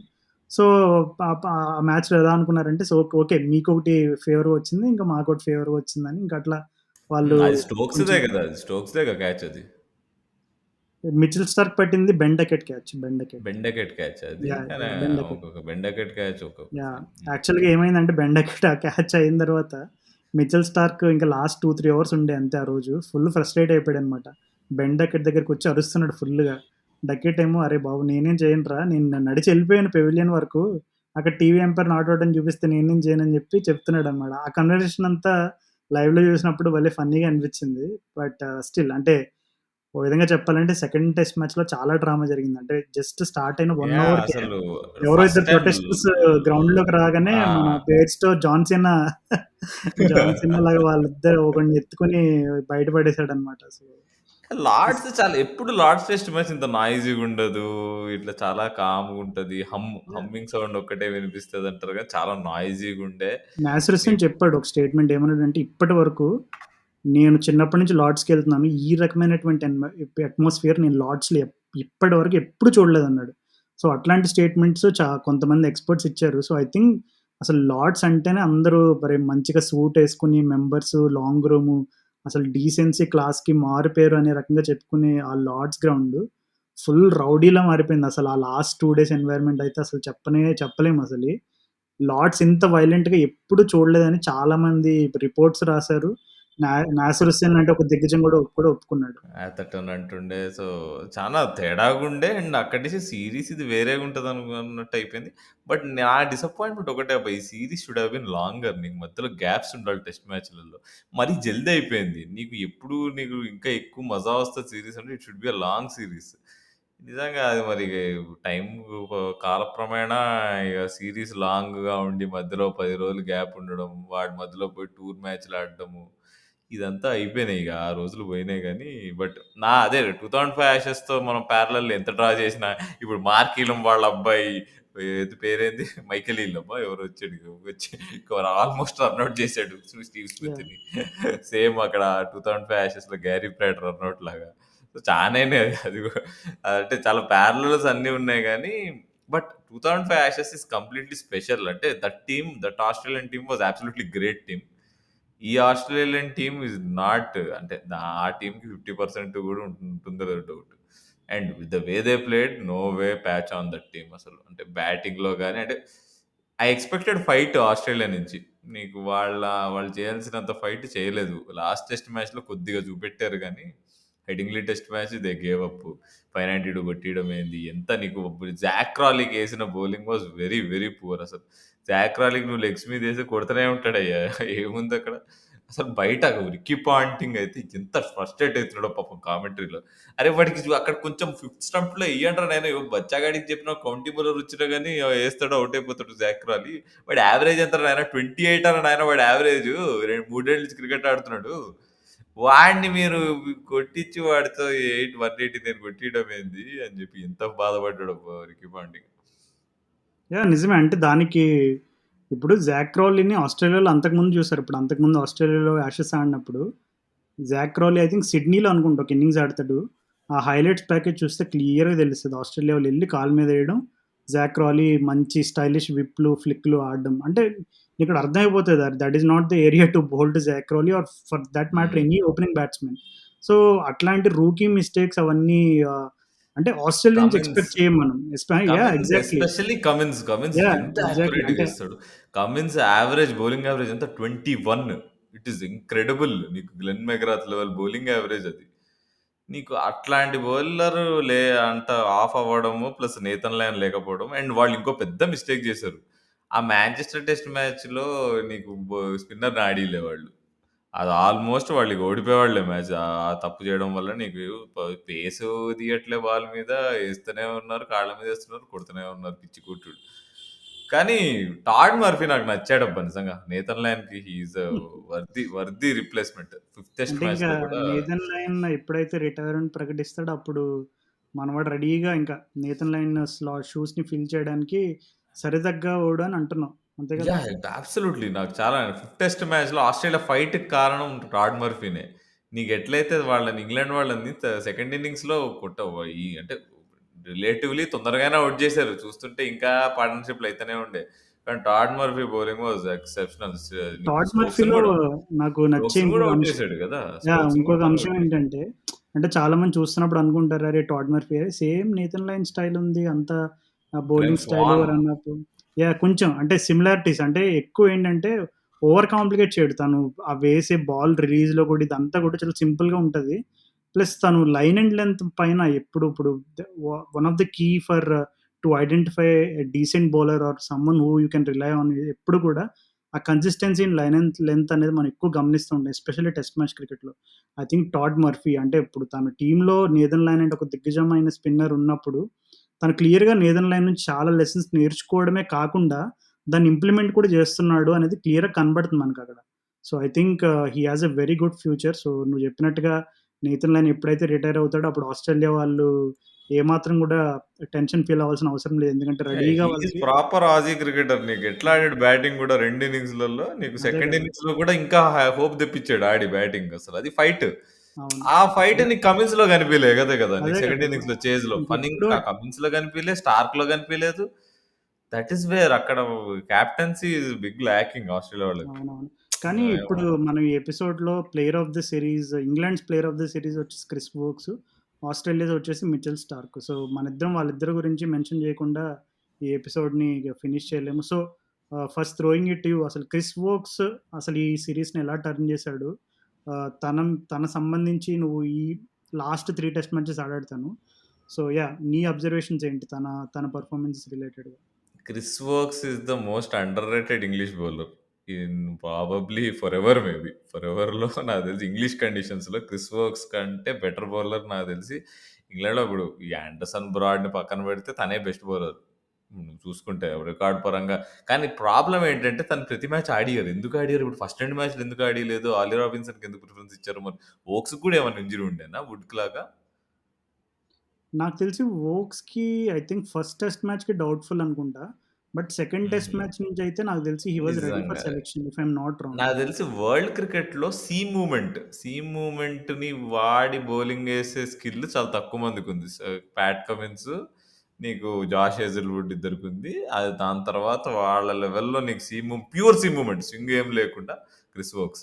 Amazing seam పొజిషన్‌తో నీకు అటు ఇటు మూవ్ చేయడము. మన మియాబాయ్, సిరాజ్ అది వేరులే. ఆ స్క్రాంబుల్ సీమ్‌తో తిప్పడం అదంతా అది వేరు. బట్ బ్యూటిఫుల్ బౌలర్ నాకు తెలిసి Chris Woakes and is always consistent. ఆ ఇంగ్లాండ్‌లో అయితే తనను కొట్టే బౌలర్లు చాలా తక్కువ. అని ఓవర్సీస్ తన రికార్డ్ అంత బాగుండదు గానీ. So, he was immaculate. నీకు అటు సైడ్ వుడ్, వోక్స్ బౌలింగ్ ఏస్తుంటే, నీకు ఇటు వుడ్ ఏమో నీకు అల్ట్రా అగ్రెసివ్ కొడితే వికెట్లు బయలిపోవాలన్నట్టు బౌలింగ్ ఏస్తున్నాడు. అక్కడ వోక్స్ ఏమో సింపుల్‌గా నీకు సీమ్ మూవ్‌మెంట్‌ని యూజ్ చేసి వికెట్లు తీస్తుండే. సో, వుడ్ వికెట్లు తీయకపోతే నీకు అటు సైడ్ వోక్స్ వికెట్లొచ్చాయి. సో, వోక్స్ వాజ్ అంటే రైట్‌లీ నన్ను even the impact wise Wood was my man of the series. Because తనొచ్చి మొత్తం మార్చేసి పడేసాడు. విత్ దట్ వన్ స్పెల్ పొద్దున్నే వచ్చి బౌలింగ్ ఏసి. కంప్లీట్ అసలు మైండ్ పోయింది అందరికి ఆస్ట్రేలియా వాళ్ళకి. ఇంత ఫాస్ట్ బౌలింగ్ మేము చూడలేదయ్యా అన్నట్టు ఆడారు. సో, అది ఆ impact wise he is the man of the series. But consistency wise and always ball ఇచ్చినప్పుడల్లా వికెట్లు తీసింది మాత్రం I think Chris Woakes. That నీకు యాహ్! ఎట్లయితే ఆస్ట్రేలియాకి మిచ్ స్టార్క్ ఎప్పుడు బాల్ ఇచ్చినా వికెట్ తీసాడు. అటాకింగ్ వేస్తూ. But Chris Woakes was not అంటే అల్ట్రా అటాకింగ్ వేయడు. నీకు simple lines and last day కూడా అంటే Steve Smith wicket superb delivery అది. ఆ రోజు నీకు రెయిన్ ఇంటరప్షన్ తర్వాత వచ్చినప్పుడు క్రిస్ వోక్స్ వాస్ బౌలింగ్ అన్‌ప్లేయబుల్లీ అసలు అర్థం కాలే వీళ్ళకి ఆస్ట్రేలియా వాళ్ళకి. ఏంట్రా నాయన ఇట్లేస్తున్నాడు. మనం ఎప్పుడప్పుడు ఔట్ అవుతామో అని చెప్పి అటాక్ చేయడానికి కూడా ట్రై చేశారు. స్మిత్ ఒక 6 కొట్టడానికి ట్రై చేస్తాడు స్ట్రెయిట్. బాల్ అది ఏం బనానా స్వింగ్ లాగా నీకు ఇట్లా వెళ్తది నీకు పడి పిచ్ అయ్యి. అండ్ తను ఔట్ అయిన బాల్ కూడా నీకు back of the length seam మూవ్‌మెంట్‌తో ఇట్లా నీకు నిక్ ఆఫ్ అవ్వడము. స్మిత్ లాంటి ప్లేయర్ అంత మంచి ఫామ్‌లో అంత మంచి టచ్‌లో ఉంటే త్రూ ఔట్ 5 టెస్ట్ మ్యాచెస్ నీకు స్టూవర్ట్ బ్రాడ్ 5కి 5 టెస్ట్ మ్యాచ్‌లు ఆడి, ఆ లెవెల్ ఆఫ్ పెర్ఫార్మన్స్ 37 ఇయర్స్ ఏజ్‌లో అండ్ నిజంగా అంటే టచ్ వుడ్ అంటే ఇట్లనే చేస్తాడని అనుకుంటుంటే తనొచ్చి సడెన్‌గా అలా మ్యాచ్‌కి మ్యాచ్ ఎండ్ అయ్యే 2 రోజుల ముందొచ్చి నేను ఇదే నా లాస్ట్ టెస్ట్ మ్యాచ్ అన్నాడు. నిజంగా ఆండర్సన్ వల్ల నీకు స్టూవర్ట్ బ్రాడ్‌కి ఎక్కువ ఇదేంటి నీకు క్రెడిట్ రాలే గానీ, స్టూవర్ట్ బ్రాడ్ యాస్ లాస్ట్ 2 ఇయర్స్‌లో నన్నడిగితే Stuart Broad has been bowling the best ever. తను చిన్నప్పుడు ఎట్లా ఏసేవాడు నీకు used to bowl very fast మనకు గుర్తున్నాయి. 150 ప్లస్ ఏసేవాడు స్పీడ్. నీకు బాగా మంచి రిథమ్‌లుంటాయి. ఆ 7 వికెట్ హాల్స్, 8 వికెట్ హాల్స్ తీస్తున్నప్పుడు. కానీ ఎప్పుడు నీకు రన్స్ ఎక్కువ ఇచ్చేవాడు. నీకు చూస్తుంటే అందుకే నీకు స్టూవర్ట్ బ్రాడ్ యావరేజ్ 600 వికెట్లు తీసినా గానీ 28, 29 దగ్గర ఉంటుంది. కానీ లాస్ట్ 2 ఇయర్స్‌లో తను ఎంత బాగా బౌలింగ్ ఏసాడంటే విత్ కంట్రోల్ పేస్ పోయింది. ఇది హార్డ్‌లీ 85 మైల్స్ పర్ అవర్ ఏస్తున్నాడు ఇప్పుడు బౌలింగ్. కానీ కంట్రోల్ వైస్, స్కిల్ వైస్ మాత్రం నెక్స్ట్ లెవెల్. అంటే ఇట్లా బౌలర్స్ ఏజ్ అయితుంటే బెటర్ అవ్వడం అనేది నాకు చాలా ఇష్టమైన కాన్సెప్ట్. నాకు జహీర్ ఖాన్ అయినా ఇట్లాంటి బౌలర్స్ ఎప్పుడైతే చిన్నప్పుడు ఒకలాగా ఏస్తూ తర్వాత ఏజ్ అయిన తర్వాత విత్ ఎక్స్‌పీరియన్స్ బాగా ఏయడం. That is my favourite part of about a bowler. And Stuart Broad ఎంత ఇష్టం లేకపోయినా గానీ కొంతమందికి. But last 2 years Stuart Broad's performance is very underrated. And తను అంత కన్సిస్టెంట్‌గా 5 test matches back to back ఆడుతూ, అంత ఫ్రెష్‌గా ఏ స్పెల్‌లో నాకు తెలిసి బ్రాడ్ ఇదేదో నీకు he is not asking questions అనేది లేదు. లెఫ్ట్ హ్యాండర్స్‌కి అయితే is master of it. And పెద్ద పెద్ద ప ఇంపార్టెంట్ థింగ్ ఇంకోటి ఏం చేసాడంటే బేల్స్ చేంజ్ చేసాడు. Bales bales magic. Bales magic చేయడము. అండ్ నిజంగా ఎట్లాంటోడంటే నీకు నేను రిటైర్ అయితున్నా, నేను లాస్ట్ 2 వికెట్లు తీస్తా అని అనుకున్నాడు తీసాడు. అండ్ అది కూడా ఆ డ్రామా కూడా నీకు ఆ ఓవర్ మొత్తం బీట్ చేస్తున్నాడు టాడ్ మర్ఫీని లాస్ట్ డే రోజు. ఏదో ఇది చేద్దాం ఆగని ట్రిక్ పెట్టాడు తీసాడు. అంటే నీకు ఇది ఇంత మ్యాజిక్ అంటే షేన్ వార్న్ దగ్గర నుంచి చూసేవాళ్ళం మనం ఇట్లాంటిదంతా. అదే గ్రేట్ షేన్ లాస్ట్‌కి వార్న్. అంటే చూస్తున్న వాళ్ళు కూడా ఎంత అమేజ్ అయ్యారంటే ఎవరు మన కామెంటరీ బాక్స్‌లోని who writes Stuart Broad scripts అని ఒక మాట అన్నారండి. ఎందుకంటే తను బ్యాటింగ్ ఆడుతున్నప్పుడు తను ఫేస్ చేసిన last ball in test cricket 6 కొట్టాడు. తను బాల్‌తో వేసిన లాస్ట్ బాల్ వికెట్ తీసాడు. అసలు ఇలాంటి అరుదైన రికార్డ్ ఎంతమందికి దక్కుతది చెప్పు. అంటే చాలామంది దిగ్గజాలు రిటైర్ అవుతూ ఉంటారు టెస్ట్ క్రికెట్‌లో, ఇంటర్నేషనల్ క్రికెట్‌లో. కానీ మనం చాలామంది త ఏదో నార్మల్ లాస్ట్ మ్యాచ్‌లో డకౌట్ అవ్వడం ఇట్లాంటివి చూస్తా ఉంటాం రెగ్యులర్‌గా. కానీ అసలు లాస్ట్ మ్యాచ్‌లో last ball 6 and last ball wicket అది I think he truly deserved the kind of finish that England and he himself had as a player. Yeah! Absolutely. And ఎందుకంటే స్పెషల్‌గా చెప్పా కదా! లాస్ట్ 2 ఇయర్స్‌లో స్టూవర్ట్ బ్రాడ్ కెరియర్ నాకు most interesting part. Because తను ముందున్న skills తనకు లేవు ఇప్పుడు. ఆ పేస్ లేదు, ఆ బౌన్స్ లేదు. అదంతా తగ్గింది. బట్ నీకు సీమ్ మూవ్‌మెంట్ కంట్రోల్డ్‌గా చేయగలగడం అనేది దట్ ఈస్ వాట్ అంటే ఎక్స్‌పీరియన్స్ అంటే అదే. హి వాస్ మ్యాచింగ్ ఆండర్సన్ నీకు. కానీ ఇప్పుడు చూస్తే ఆండర్సన్ ఏమో అన్నగారు మరి నేనింకా మనకున్న ఆడతా. సమాచారం ప్రకారం ఆండర్సన్ 2050 యాషెస్ కూడా ఆడతాడంట. ఇంకా అప్పుడు గూడా ఆడతాడు. అప్పుడు స్టూవర్ట్ బ్రాడ్ వాళ్ళ కొడుకొస్తాడు. ఇప్పుడు క్రిస్ బ్రాడ్ వాళ్ళ కొడుకు స్టూవర్ట్ బ్రాడ్ వాళ్ళ కొడుకు జి జిమ్మీ బ్రాడ్ అని పెడతారేమో. జిమ్మీ ఓపెనింగ్ ద బౌలింగ్ అయితదేమో అప్పుడు. అసలు అంటే నిజంగా అంటే నువ్వు స్ట్రెస్ చేస్తున్నప్పుడు నాకనిపించింది. ఈ 2 ఇయర్స్‌లో స్టూవర్ట్ బ్రాడ్ తను ఎంత బాగా ఏస్తున్నాడు అద్భుతంగా. కెరియర్‌లో ప్రాబబ్లీ వన్ ఆఫ్ ద ఇప్పుడు బెస్ట్‌లా కనపడ్డాడు ఈ లాస్ట్ 2, 3 ఇయర్స్‌లో అని చెప్తున్నప్పుడు. అంటే నీకు ఆండర్సన్ డిక్లైన్ గూడా తను ఆ మాస్క్ చేస్తాడన్నమాట. ఎందుకంటే it would have been very easy for people to point fingers at Anderson saying అరే! ఇప్పుడు ఇన్ని టెస్ట్ మ్యాచ్‌లు ఆడాడు, ఇన్ని వికెట్లు తీసాడు. But he does not have that pace. Okay. తను line and length consistency wise economy rate అంతా ఆండర్సన్‌కుంది. బట్ వి నీడ్ వికెట్స్ కదా! అంటే in any format like wickets win you matches అని అలా ఎలా అయితే ఒక అడేజ్ ఉంటదో అలాగా ఆండర్సన్‌కి కొంచెం క్రిటికల్‌గా చూసుకుంటే ఈ లాస్ట్ 2 ½ ఇయర్స్‌లో కొంచెం వికెట్స్ కాలమ్‌లో మాత్రం కొంచెం ఎక్కువ తనని స్క్రూటనైజ్ చేసినప్పుడు ఐ థింక్ బ్రాడ్ పెర్ఫార్మన్స్ వల్ల అది కొంచెం మాస్క్ అయిపోయిందని చెప్పుకోవచ్చు. ఎందుకంటే బ్రాడ్ నీకు చూసుకుంటే నువ్వు చెప్పినట్టుగా లాస్ట్ 2 ఇయర్స్‌లో కన్సిస్టెన్సీ ఉంది. అండ్ లెఫ్ట్ హ్యాండర్స్‌కి తను వేసే ఆ రౌండ్ ద వికెట్ యాంగిల్ అవ్వచ్చు. అండ్ అలాగే తను in terms of longer spells వేయడంలో అవ్వచ్చు. అండ్ కొన్నిసార్లు ఐ థింక్ ఫస్ట్ చేంజ్ బౌలర్‌గా కూడా వచ్చాడు. ఎందుకంటే ఇప్పుడు వాళ్ళు డిఫరెంట్ కాంబినేషన్స్ అవి ట్రై చేసినప్పుడు he was ready to bowl as first change కూడా. సో ఇవన్నీ it tells a lot about Stuart Broad the character. అంటే తను ఓపెన్‌గా కూడా ఎప్పుడైనా టీమ్‌లోంచి డ్రాప్ అయినప్పుడు తను లోపల ఏమీ బ్యాడ్ ఫీలింగ్స్ పెట్టుకోకుండా ప్రెస్‌కి ఓపెన్‌గా చెప్పేసేవాడు. అంటే తను ఏమని ఫీల్ అయ్యాడో ఆ సెలక్షన్ గురించి ఓపెన్‌గా మాట్లాడేవాడు. And I think he really did enjoy playing for England and just playing cricket normally. And Stuart Broad దగ్గర కామెంటరీ స్కిల్స్ నేను కొన్నిసార్లు తన స్కైలో టీ20 బ్లాస్ట్ గేమ్స్‌కి అక్కడ ఇక్కడ చేయడం విన్నాను. Maybe he has few aspiration towards commentary నేను అనుకుంటున్నాను. ఒకవేళ గనక తను కామెంటరీకి మూవ్ అయితే definitely it will be enjoyable. దానికి one of the main reason ఏంటంటే Broad is someone who will speak his heart out. So ఆ కోణంలో లేదా చూసుకుంటే వాళ్ళ మనకి నాన్నలాగా మ్యాచ్ రిఫరీ అవుతాడా? ఏమో అదైతే అవడమేమో. కామెంటేటర్ అవుతాడేమో అని అనిపిస్తుంది నాకు. ఆల్రెడీ స్కై వాల్‌తో ఎప్పుడు అవకాశం ఉంటే అప్పుడు స్టింటులు తీసుకుంటున్నాడు. సో మేబీ ప్రస్తుతానికైతే కామెంటరీ అనుకుంటున్నాను. మరి తర్వాత ఏం చేస్తాడో. యాహ్! అంటే నీ స్టూవర్ట్ బ్రాడ్ కెరియర్‌లో నీకు గుర్తుండే మూమెంట్స్ ఏంటి? ఆఫ్‌కోర్స్ ఈ యువరాజ్ సింగ్ 6 సిక్సెస్ అనేది మనం అంటే ఆ టేప్ మన రికార్డర్‌లో కూడా మనిద్దరం చెప్తూనే ఉంటాం. యువరాజ్ సింగ్‌కి బిగ్గెస్ట్ ఫ్యాన్స్ కాబట్టి అసలు మనం యువరాజ్ సింగ్‌ని తలుచుకోకపోయినా స్టూవర్ట్ బ్రాడ్‌ని తలుచుకుంటాం. ఎందుకంటే యువరాజ్ సింగ్ కొట్టిన సిక్స్‌ల ఎక్స్‌ప్రెషన్స్ గుర్తుండకపోయినా స్టూవర్ట్ బ్రాడ్ ఇచ్చిన ఎక్స్‌ప్రెషన్స్ మాత్రం మనకు గుర్తుంటాయి. ఆండ్రూ ఫ్లింటాఫ్ మధ్యలో రావడం అదసలు ఇంకా అవన్నీ అది.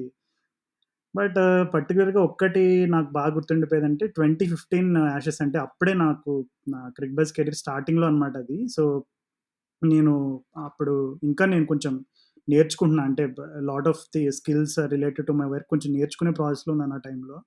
సో, అప్పుడు స్టూవర్ట్ బ్రాడ్ స్పెల్ 8 వికెట్స్ తీసిన స్పెల్ ఉంది కదా! I think it was at Trent bridge if I am not wrong. ఆ! ట్రెంట్ బ్రిడ్జ్ నాటింఘమ్ అదే యాహ్! వాళ్ళ యాహ్! సొంత home ground. Yeah!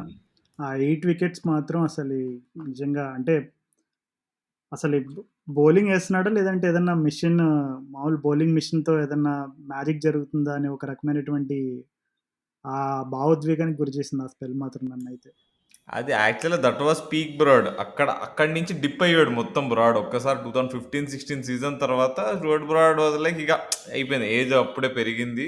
Face dip అయిపోయింది.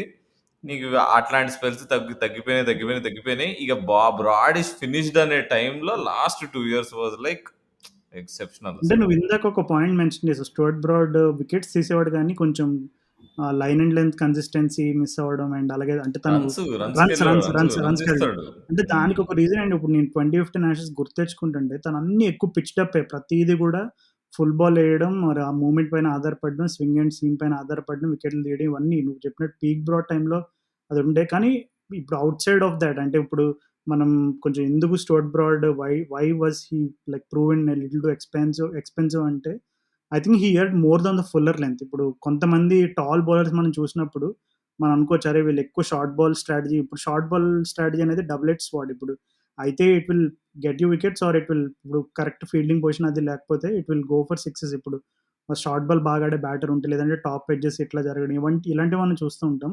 But I feel Stuart Broad earned more on fuller length rather than the shorter length. ఇప్పుడు తనకున్న హైట్‌కి జనరల్‌గా like you could use the advantage and bore bowl more bouncers. But I feel Broad ఏంటంటే full pitch చేసే క్రమంలో కొంచెం ఎక్కువ drive lengths ఇచ్చాడు బ్యాటర్స్‌కి. అందుకే తన economy rate are bowling average కొంచెం హైయర్ సైడ్‌లో ఉంటుందని నేను అనుకుంటున్నాను మరి. ఓకే. సో, ఈ బౌలింగ్ గురించి ఇనఫ్. నా దృష్టిలో batsman of the series was Joe Root. దానిలో డౌటే లేదు. అండ్ ఒక పక్కన అక్కడ క్రాలీ 189 రన్స్ కొట్టినా గానీ, ఆ రన్స్‌లో అసలు ఒక గ్రేస్ లేదు, పాడు లేదు అన్నట్టు అనిపించింది నాకు. అవతల Root batting was like sublime. నీకు all throughout 5 test matches and last 2 years నుంచి రూట్ బ్యాటింగ్ ఈజ్ లైక్ అంటే మనం అదృష్టవంతులం అనేది అతిశయోక్తి ఏం కాదు. అండ్ ఈ సీరీస్‌లో గూడా అంటే అన్‌సంగ్ అంటే నీకు ఇప్పుడు అందరూ క్రాలీ కొట్టిన రన్స్, క్రాలీ అందరికంటే ఎక్కువ రన్స్ కొట్టాడని మాట్లాడుకుంటున్నారు గానీ, Root was batting like a dream అసలు. అంటే అంత మంచి బ్యాటింగు అంటే ఈజ్ లైక్ అంటే ఇక అలవాటయిపోయిందో జనాలకి ఓకే. రూట్ అంటే ఇది జేస్తాడు. బట్ జో రూట్ సెషన్‌లో ఫస్ట్ బాల్ రివర్స్ స్వీప్‌తో సిక్స్‌లు కొట్టడము కమిన్స్‌ని అండ్ నీకు ఏదైనా ఆడుతున్నాడు. ఈజ్ లైక్ బ్యాటింగ్‌లో ఆన్ ఎ డిఫరెంట్ ప్లానెట్ అనేది ఊరికే అంటారు గానీ, I think this is peak అంటే ఇంత యాహ్! పీక్‌లో ఉన్న బ్యాట్స్‌మన్. అంటే అసలు మనం ఇలాంటిది విన్నప్పుడే నిజంగా ఇలాంటిది జరిగిందా అని మనమే ఆశ్చర్యపోతాం. ఆ రోజు పొద్దున్న అంటే జో రూట్ ఎప్పుడైతే ఆ స్కూప్ రివర్స్ స్కూప్ కొడతాడో ఫస్ట్ బాల్ యాక్చువల్లీ ఆ రోజు స్టోడ్ బ్రాడ్‌తో అన్నాడంట. లోపలికెళ్ళే ముందు నేను ఈరోజు చూడు ఫస్ట్ బాల్‌లో రివర్స్ స్కూప్ ఏదో చేస్తాను అది ఇది అంటే బ్రాడ్ నవ్వి నిజంగా ఏంటి అలా ఆడతావా? ఎందుకు ఇప్పుడు మనకున్న టార్గెట్ ఏమన్నా మైండ్‌లో పెట్టుకొని ఇలా ఏదో కన్వర్జేషన్ జరిగిందంట. కన్వర్జేషన్ జరిగిన తర్వాత బ్రాడ్ తర్వాత అన్నాడంట, "సరే like if your instincts tell you to go for it then go for it" అనే టైప్‌లో తనని ఎంకరేజ్ చేశాడంట. అంటే పర్టిక్యులర్‌గా జో రూట్ క్యాప్టెన్సీ ఫేస్ చూసుకుంటే నీకు అక్కడ తను ఒక రకంగా స్క్వీజ్ అయిపోయినట్టు మనకు క్లియర్‌గా కనపడింది. తను పోస్ట్ మ్యాచ్ కామెంట్స్‌లో గాని, బ్యాటింగ్ ఆడుతున్నప్పుడు కూడా కొన్నిసార్లు తను 3 ఆడడం, కొన్నిసార్లు 4 ఆడడం అండ్ టీము ఒక రకమైనటువంటి దారుణమైన డిప్‌లోకెళ్ళిపోవడం ఇవన్నీ కూడా తనని ఎఫెక్ట్ చేసినియి. కానీ ఎప్పుడైతే తను క్యాప్టెన్సీ నుంచి ఫ్రీ చేశారో తను I think he is enjoying his batting more than when he was doing the captaincy అనేది క్లియర్‌గా కనబడుతుంది నాకైతే. అండ్ జో రూట్ క్లాస్‌ని నిజంగా ఎవరు మ్యాచ్ చేయలేరు. జాక్ క్రాలీ 189 కాదు 289 కొట్టినా సరే జో రూట్ 50 కొట్టినా Joe Root's class is Joe Root's class. So, English కండిషన్స్‌లో ఇప్పుడు మనకి స్టీవెన్ స్మిత్ కూడా కొన్ని సార్లు తను బిగ్ బిగ్ ఇన్నింగ్స్ ఆడినప్పుడు మనం ఏంటంటే 1 or 2 okay. Super cover drives కనబడతాయి గానీ మిగిలినయన్నీ ఆ pulls, hooks, off the pad flick ఇంకా వింతగా టెన్నిస్ ఫోర్ హ్యాండ్ టైప్ పుల్లు ఇట్లాంటి మసిల్ పవర్ అనేది కనబడుతుంది. అంటే ఆ బాటమ్ హ్యాండ్ పవర్ అనేది నీకు కొంచెం ఎఫెక్ట్‌లోకొస్తది. కానీ జో రూట్ అయితే ప్యూర్ క్లాస్. అంటే తన కవర్ డ్రైవ్‌లు అవ్వచ్చు, తన కట్స్ అవ్వచ్చు. Even backward punch. బ్యాక్‌వర్డ్ స్కూప్‌లు, పంచ్. రివర్స్ స్కూప్‌లు కూడా క్లాస్‌లా కనబడుతున్నాయి. అంటే జో రూట్ ఆ! ఆడుతుంటే. సో, హ్మ్. ఇట్ జస్ట్ ఫీల్స్ ఇట్లా లైక్ నీకు యాహ్! బ్యాక్‌వర్డ్ పాయింట్ నుంచి కట్ అది యాహ్! నాకసలు అది ఎన్ని సార్లు చూసినా నాకు బోర్ కొట్టదు. అట్లాంటిది చూసినప్పుడు బ్యాక్‌వర్డ్ మనకనిపిస్తుంది. అంటే ఇప్పుడు నువ్వు స్లాగ్‌గా ఆడినావు. ఇప్పుడు మనం అంతకుముందు మామూలుగా ఇప్పుడు టీ20 ఫార్మాట్‌లో జనరల్‌గా బ్యాట్స్‌మెన్ స్లాగ్, హీవ్ ఆడినప్పుడు కొంచెం అరే! He is losing his body shape ఇట్లాంటివన్నీ మనం చూస్తూ ఉంటాం. కానీ నువ్వు స్టాండర్డ్‌గా అదే స్లాగ్‌ని ఫుల్ ప్రీ డిటర్మైన్డ్ ముందే ఆ షాట్ ఆడాలని ఫిక్స్ అయ్యి, ఏమి ఫుట్ మూవ్‌మెంట్ ఏమీ లేకుండా నిలబడి కొడితే గోల్ఫ్ బాల్ కొట్టినట్టు ఉంటది. సో, నిజంగా జో రూట్ కూడా నీకు ఆ షాట్ ఆడుతున్నప్పుడు తను ముందే ప్రీమెడిటెడ్ షాట్ అయినా సరే ఆ కాన్ఫిడెన్స్ రెండోది హెడ్ పొజిషన్. ఇవి ఎప్పుడు ఎంతమంది క్రికెటర్లతో అయినా మాట్లాడు ప్రతి ఒక్కళ్ళు చెప్పేదేంటంటే, యూ ప్లే ఎనీ షాట్ ఎలాంటి షాట్ అయినా ఆడు. But when you when you want to execute that shot when the ball is closer to you your head should be still అంటారు. సో, అందుకే జో రూట్ ఇప్పుడు ఆ రివర్స్ స్కూప్‌లు అయ్యి ఆడుతున్నప్పుడు కూడా మేము ఎందుకు ఎగ్జాజరేట్ చేస్తున్నామని మీకు ఎవరికైనా అనిపిస్తే you can go to the highlights reel and watch it. Joe Root's head is always still. I think that is one reason why people call him as class above. ఇంకా నీ ఫేవరెట్ బ్యాట్స్‌మన్ ఇంగ్లాండ్ టీమ్‌లో Jonny Bairstow. Jonny Bairstow మెత్తగా నడుస్తుంది series అనుకుంటే యాక్చువల్‌గా Manchester test మ్యాచ్‌లో చాలా మంచి ఇన్నింగ్స్ అది. ఆ మ్యాచ్‌లో కొట్టిన సిక్స్‌లు 2, 3 నాకు గుర్తది. ఔట్ సైడ్ ఆఫ్ స్టంప్ నుంచి బాల్‌ని ఆడెక్కడికో వేసి నూకాడు. జేమ్స్ ఆండర్సన్ ఆ రకంగా అయినా కాంట్రిబ్యూట్ చేస్తాడేమో సీరీస్‌లో. బెయిర్‌స్టోకి ఒక సెంచరీ తెప్పిస్తాడేమో అనుకుంటే పాపం హ్యాండ్ ఇచ్చాడు. లాస్ట్‌కి మనోడు 99 దగ్గర ఎక్కడో ఆగిపోయాడు బెయిర్‌స్టో. So, yeah! అంటే నాకు ఫస్ట్ 2 టెస్ట్ మ్యాచెస్ అప్పుడు కొంచెం బాధనిపించింది. ఎందుకంటే Bairstow is coming back from an injury and తన కీపింగ్ కూడా ah, not really in you know ah, England వాళ్ళు యాషెస్‌లో ఎక్స్‌పెక్ట్ చేసే క్వాలిటీ అయితే లేదు. ఇంక ఓపెన్‌గా చెప్పాలంటే. సో, అది క్లియర్‌గా కనపడింది. And it did affect Bairstow as well. తను చెప్పాడు కూడా గూడా తర్వాత అంట పాపం బెయిర్‌స్టో నేను చేయలేను కీపింగ్ అంటే నన్ను టీమ్ హ్మ్. వాళ్ళే బ్యాక్ చేశారు. They asked me to do అది ఇది యాహ్! బ్యాటింగ్ అవసరము. మనం ఆడుతున్న స్టైల్‌కి యాహ్! కింద కొన్ని ఫ్యూ రన్స్ ఇంపార్టెంట్ అని. అంటే నీకు యాషెస్‌లో ఉండే స్క్రూటినీకి it is very easy for to అంటే ఇప్పుడు నీ కీపింగ్ సరిగ్గా లేకపోతే it will definitely affect your batting form అనే అంటే బయట ఉండే ప్రెషర్ అట్లా ఉంటది. బట్ బెయిర్‌స్టో తను ఫస్ట్ 2 టెస్ట్ మ్యాచెస్‌లో కొంచెం ఆఫ్ ఉన్నా then he picked it up. I think the last 3 test మ్యాచెస్‌లో he did play part and yeah! అంటే మీకు ఒక కీపర్ అండ్ దట్ టూ ఆ బ్యాటింగ్ పొజిషన్ నుంచి బెయిర్‌స్టో దగ్గర నుంచి ఏం జనరల్‌గా వాళ్ళు ఎక్స్‌పెక్ట్ చేస్తారో ఐ థింక్ హి డెలివర్డ్ అని చెప్పుకోవచ్చు. అండ్ కొంచెం డిస్కౌంట్ ఎందుకంటే తను he is coming back from a long injury అంటే ఒకానొక స్టేజ్‌లో నేను మళ్ళీ నడవగలనా? నాకసలు ఈ కాలు ఉంటదా? అనుకున్నాడంట. సో, అట్లాంటి ఫేజ్ నుంచి he recovered playing international cricket, being part of Ashes, being able to contribute and being able to be a part of a team that drew the series 2-2. It's quite a decent achievement అని చెప్పుకోవచ్చు. Okay. నువ్వు ఒక important performance గురించి మాట్లాడడం మర్చిపోయాం. అక్కడ హెడింగ్‌లీలో mark Wood ఒక రేంజ్‌లో బౌలింగ్ ఏస్తుంటే one of the quickest pulls ever seen చూస్తుంటే ఒక బ్యాట్స్మెన్ వచ్చాడు సడన్ గా టీంలోకి, ఆస్ట్రేలియా టీం. ఆ రోజు ఒక ఆస్ట్రేలియన్ బ్యాట్స్మెన్ ఇంగ్లాండ్ వాళ్ళకి బ్యాస్ బాల్ అంటే ఏంటో చూపించాడు. షాన్ మార్ష్ వాళ్ళ తమ్ముడా? అంతేగా మరి షాన్ మార్ష్ వాళ్ళ తమ్ముడు, జెఫ్ మార్ష్ వాళ్ళ కొడుకు. బట్ దాట్ ఇన్నింగ్స్, దట్ ఆ 120 కొట్టాడు ఆ ఇన్నింగ్స్ వండర్ఫుల్. నాది దట్ ఈజ్ అంటే జో రూట్తో పాటు నేను ఏ ఇన్నింగ్స్ ఎంజాయ్ చేసి, జో రూట్లో అన్ని ఇన్నింగ్స్ ఎంజాయ్ చేశా. ఏ ఇన్నింగ్స్ ఎంజాయ్ చేశా అంటే ఆ innings, especially with the quality of bowling అక్కడ. అండ్ వై మిచ్ మార్ష్ని ఎందుకు ఇంకా టెస్ట్ మ్యాచ్ టీంలలో ఇంకా పెట్టుకుంటారు ఎందుకు అంటే ఇది, అది చూపించాడు అంటే దట్ తను అన్నాడు టాలెంట్. అంటే ఎప్పుడు మీ మిచెల్ మార్ష్ బాగా ఆడినా తను ఒక రకమైనటువంటి స్టేట్మెంట్ ఇస్తాడనమాట. ఇప్పటికైనా నేను ఆస్ట్రేలియాలో కొంతమందిని హ్యాపీగా చేశానేమో అని ఒక రకమైన స్టేట్మెంట్ ఇస్తాడు. ఎందుకంటే ఆస్ట్రేలియాలో ఎక్కువ మార్ష్ బ్రదర్స్ అంటే కొంచెం హేట్ ఉంటదంట. అంటే ఆన్ ఎన్ యావరేజ్ చూసుకుంటే, అరే వీళ్ళు ఏదో కోటాలో సెలెక్ట్ అయిపోయారు ఈళ్ళు మార్ష్ బ్రదర్స్ ఇద్దరు గూడా. వీళ్ళకంటే బెటర్ ప్లేయర్స్ ఉన్నారు అనే రకమైనటువంటి ఒపీనియన్ ఎక్కువ నడుస్తా ఉంటదంట. అరే ఇప్పటికీ అపోహ ఉందా లేదా అనేది నాకు తెలీదు. అంటే అది అపోహ అంటున్నాను ఎందుకంటే both of them are equally talented cricketers. Okay, they may not have proven their mettle, that is a different story. But yeah! Mitchell Marsh innings మాత్రం నిజంగా like you said it's a feast for the eyes. నిజంగా నేను అంత మంచి innings ఇంకా అనుకున్నా, అరే ఏం ప్లేయర్ రా నాయన అసలు, ఇంత అండర్ రేటెడ్. అంటే ఎంత పుల్లులు కొట్టడం 150+ వేస్తున్నాడు ఆ బౌలింగ్, ఎంత మంచి కరెక్ట్ లైన్లో వేస్తున్నాడు బౌన్సర్లు, షార్ట్ బాల్, మార్కుడ్ గల్లీ బౌలర్ ట్రీట్ చేసినట్టు చేసి పడేసాడు అసలు. కానీ ఫుల్ షాట్ అది కొట్టడం మిచెల్ మార్ష్‌కి పెనంలో దోస తీసి ప్లేట్‌లో ఏసినంత ఈజీ. అదే అవతల మొత్తం ఆస్ట్రేలియా టీం అంతా స్ట్రగుల్ అయింది. స్మిత్ స్ట్రగుల్ అయ్యాడు, అందరు స్ట్రగుల్ అయ్యారు, అందరు ఓటారు, ఎవరికి ఆడటం రావట్లా. ట్రావిస్ హెడ్ అయితే మర్చిపో అసలు, ఆ ట్రావిస్ హెడ్ ఆస్ట్రేలియన్ బ్యాట్స్మెనే కాదు అసలు నన్ను అడిగితే. కానీ ఏదో ఈవెన్ మాంచెస్టర్ గూడా ఐ మీన్ మాంచెస్టర్ టెస్ట్ మ్యాచ్‌లో అడ్డుపడ్డాడు గదా! మిచెల్ మార్ష్ కొంచెం. మాంచెస్టర్ ఇప్పుడు నుంచి మీకు అడ్డుపడ్డాడు. అండ్ క్రిస్ వోక్స్ అక్కడ, క్రిస్ హ్మ్. వోక్స్ అగైన్ గ్రేట్ హ్మ్. Great bowling performance. తను ఎప్పుడు ఇంపార్టెంట్ వికెట్ తీయాలన్నా క్రిస్ వోక్స్ వచ్చాడు, అట్లనే నీకు మార్చ్ వికెట్ తీస్తుండే. అండ్ ఓవరాల్ అంటే అంటే కొన్ని క్వాలిటీ వైజ్ కొన్ని ఉన్నాయి points, but again bad quality cricket కూడా చాలా ఈక్వల్లీ ఎక్కువ ఉంది. సో అందుకని ఒక రకంగా ఈవెన్ దో అది మనం టెంప్ట్ అవ్వచ్చు, ఇది ఓ గ్రేట్ సిరీస్ అది ఇది అని. No, I will never say this is equal to 2005 Ashes. ఇంతకంటే మనం క్వాలిటీ ఆఫ్ క్రికెట్ చూసిన సిరీస్లు ఇంకా అంటే ఓ బొచ్చుడు చెప్పుకోవచ్చు మనం.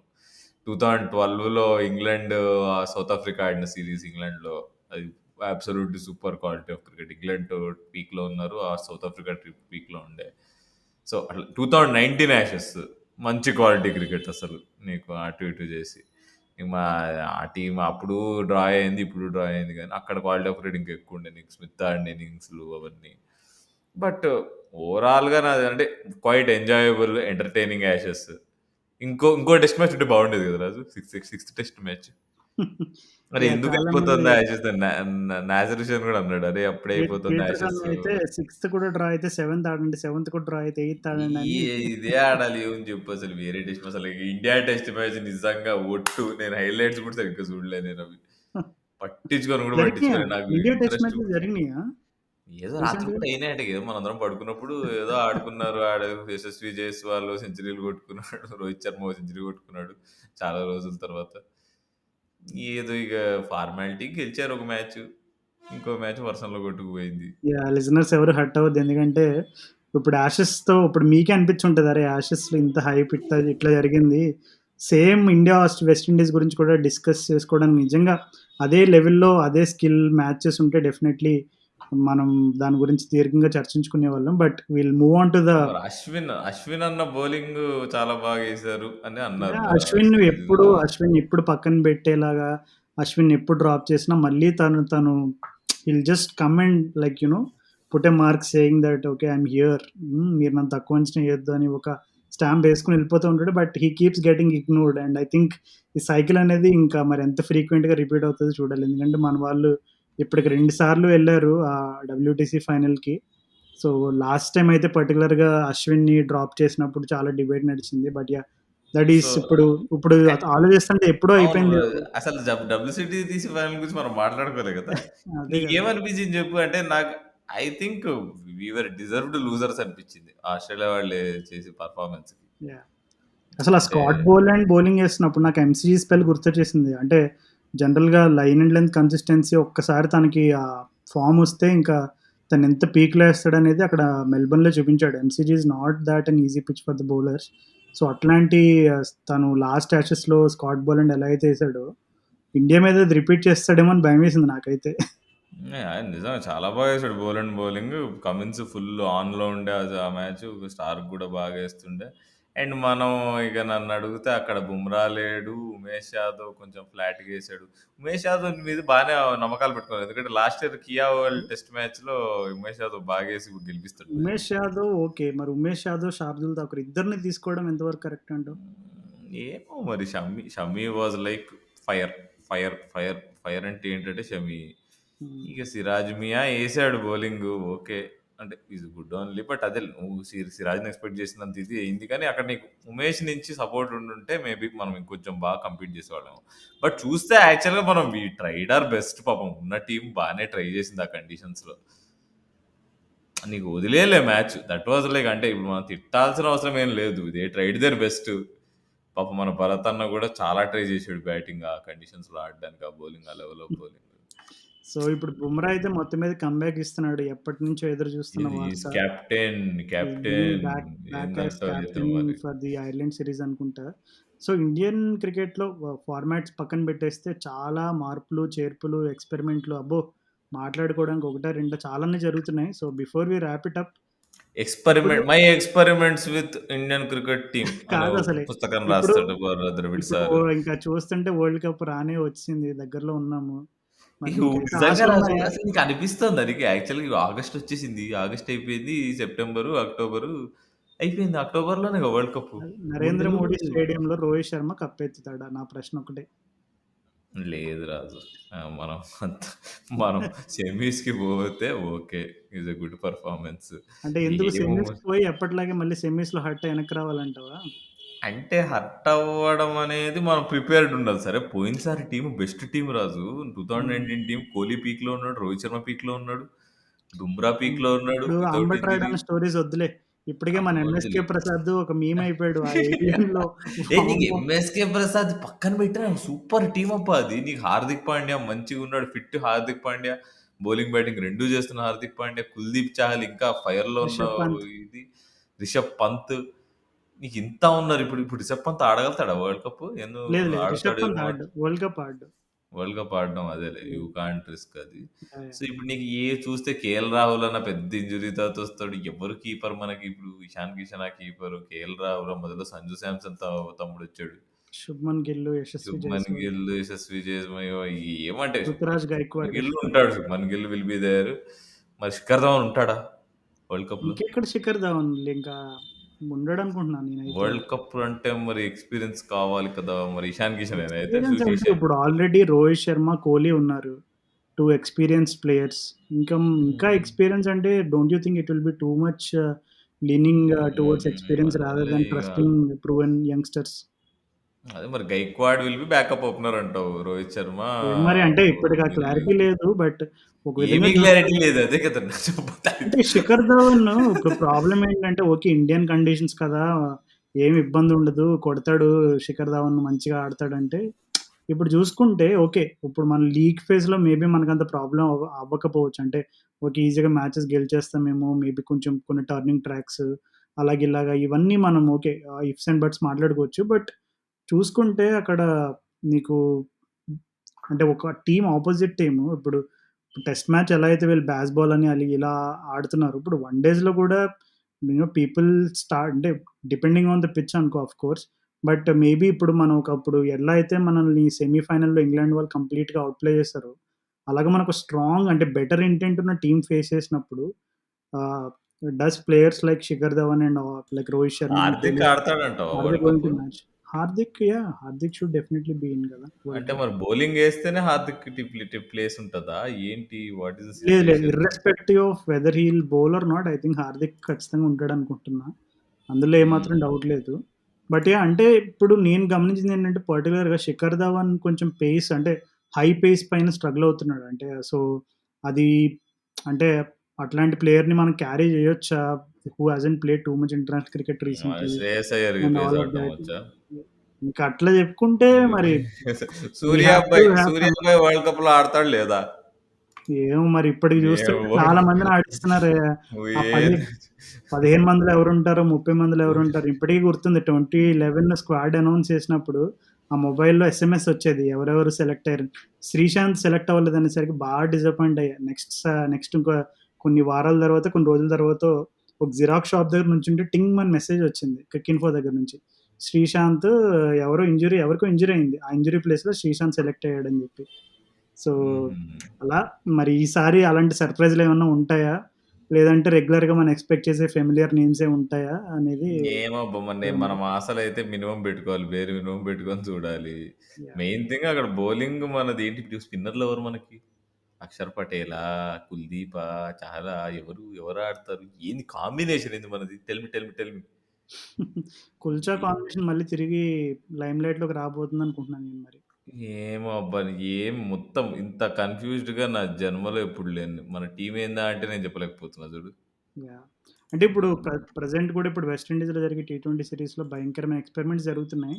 I think that is probably a sign that okay they are Sanju looking Samson టీమ్‌లో ఆడి వరల్డ్ కప్‌లో స్టార్టింగ్ 11లో ఉంటాడంటావా?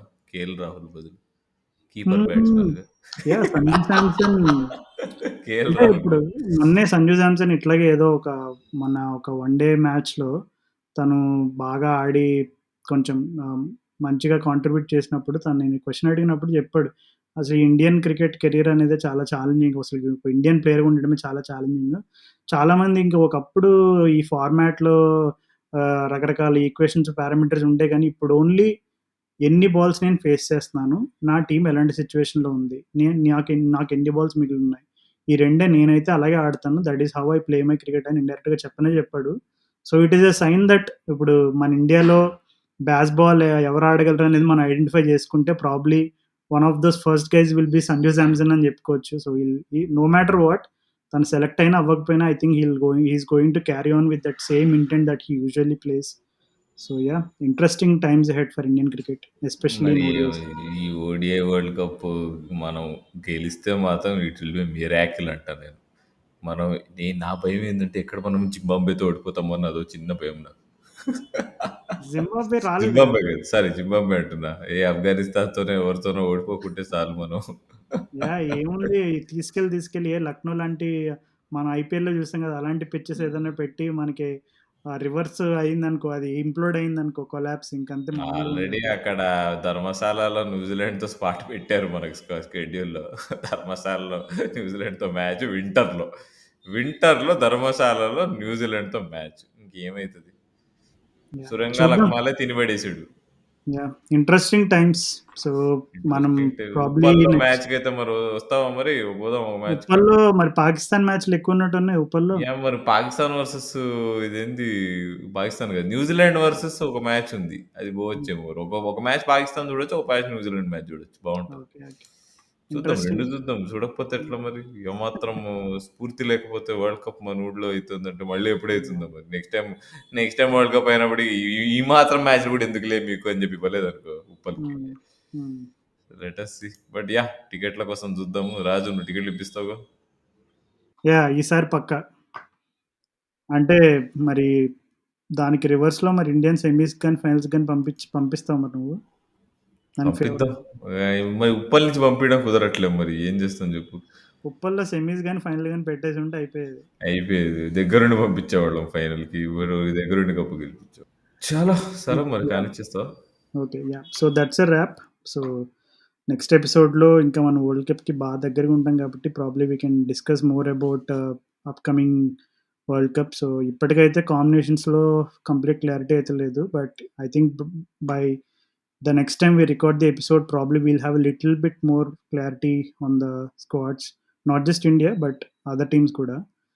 So this is an Ashes special.